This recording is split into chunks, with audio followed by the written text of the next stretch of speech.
Next on the show, the 24-year-old former Bison's women hockey player who is my next guest is now in law school, and her name is Trechelle Bunn.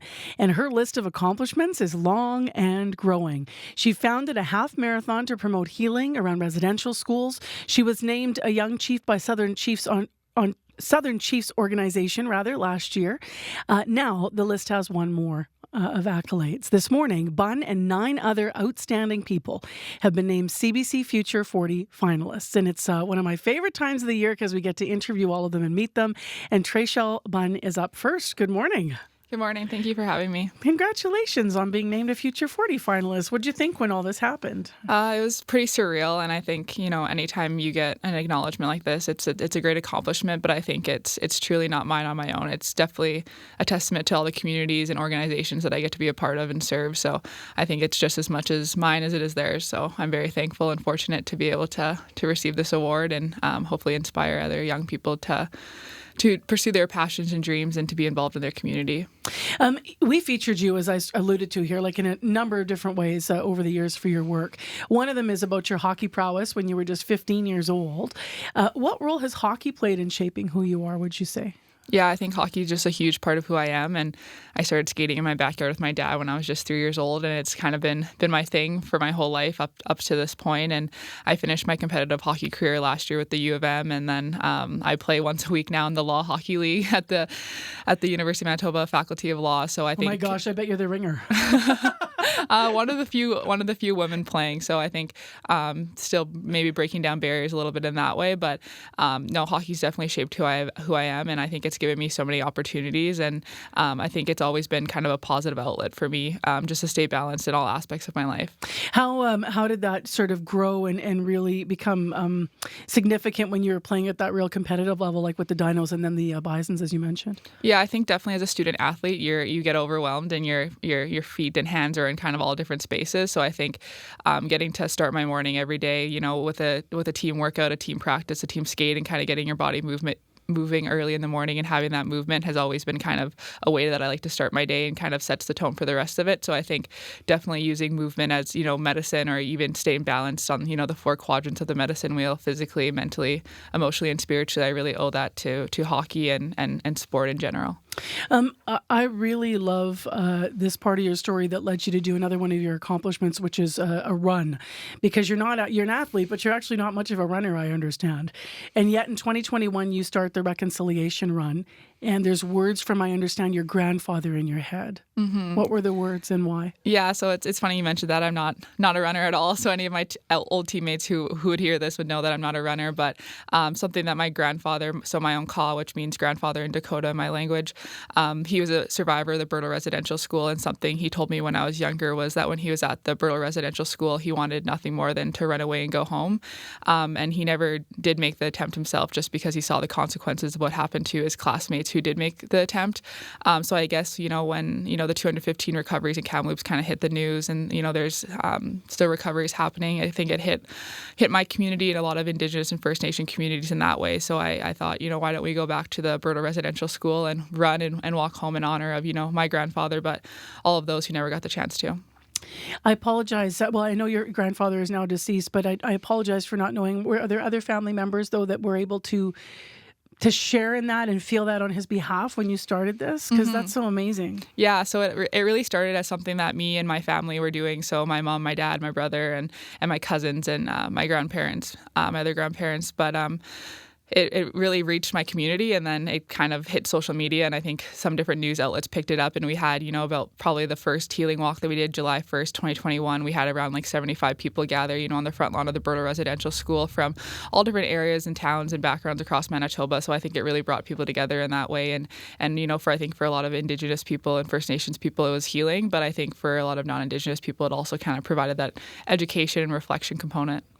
How did a couple hundred boxes of new running shoes end up stacked outside your apartment door last summer? This is another initiative, right? Yeah, so that's kind of a partnership that the Reconciliation Run, we partnered with Under Armour Canada, and I was featured in the Canadian Running Magazine, and part of that kind of promotion was that they were going to do a product donation of my choosing, and it was kind of a big ask, and I was a little hesitant to ask, but I asked, and I said, would it be possible to get, brand new pair of running shoes for every young person in my community. And they said, for sure, just send us over the sizes and how much you need. And I came home one day and there's about over 200 pairs of shoes outside my apartment. So I think that was amazing. And we kind of just loaded up my partner's truck and we drove out to Birdtail one day and we called it Birdtail Sioux Under Armour Day. And we handed out, 200 pairs of shoes to every young person in my community. And I think, their smiles is something I'll remember forever. That's so cool. So cool. What was it like being elected one of the Southern Chiefs Organization Youth Chiefs last year? Yeah, I think that's a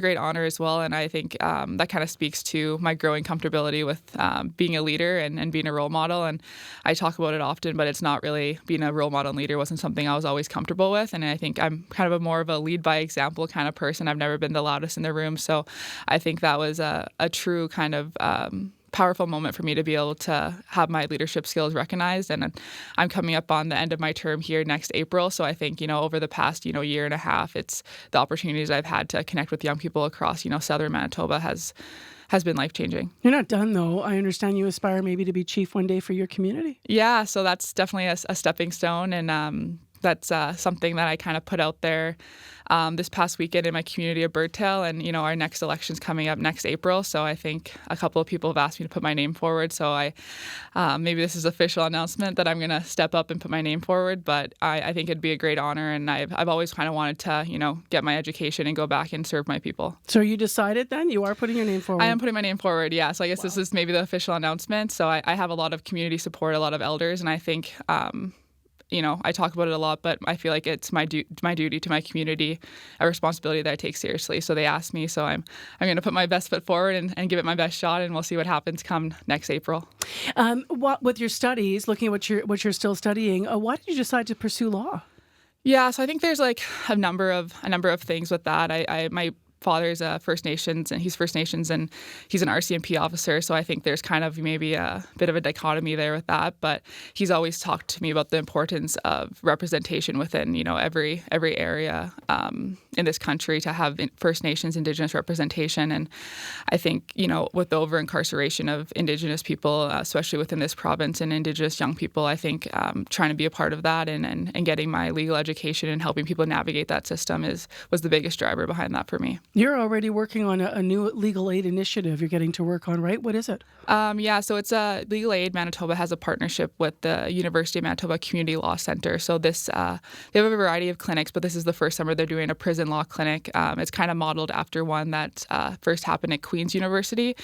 So it's working out of Stony Mountain and kind of representing inmates, incarcerated individuals in grievances and things like that, and being able to, kind of go inside and provide sometimes people who don't get forgot about and don't get justice, like once they're incarcerated, and bringing that justice to them. So it's a really unique initiative, and I'm fortunate to be part of it for the first pilot program this summer. You're an incredible young Manitoban. Absolutely. I wonder what you would say to those that are listening this morning that might be even younger, even little kids, even teenagers who are feeling maybe even hopeless, like, oh, she's amazing, but that'll never be me. I think I hope that I can just inspire people with my story. And I think my biggest thing I like to stress is that, everyone has the gift of leadership. It's just being able to find your voice in the way that you want to lead. And like I said earlier, I was never the loudest. And I think you kind of, when you're a young kid, maybe the people who are the loudest in the classroom always you get picked to speak and stuff like that. But I think just kind of finding your own way. And I think I never kind of really imagined the impacts that, the run would have on my community and these different roles that I would come to take on. So I think, just putting yourself out there and being confident in who you are. Thank you very much for giving us time on CBC, and congratulations. Thank you so much. That is Trechelle Bunn, member of Birdtail Sioux First Nation, studying law at the U of M, and officially announcing today that she's going to run for chief of her community.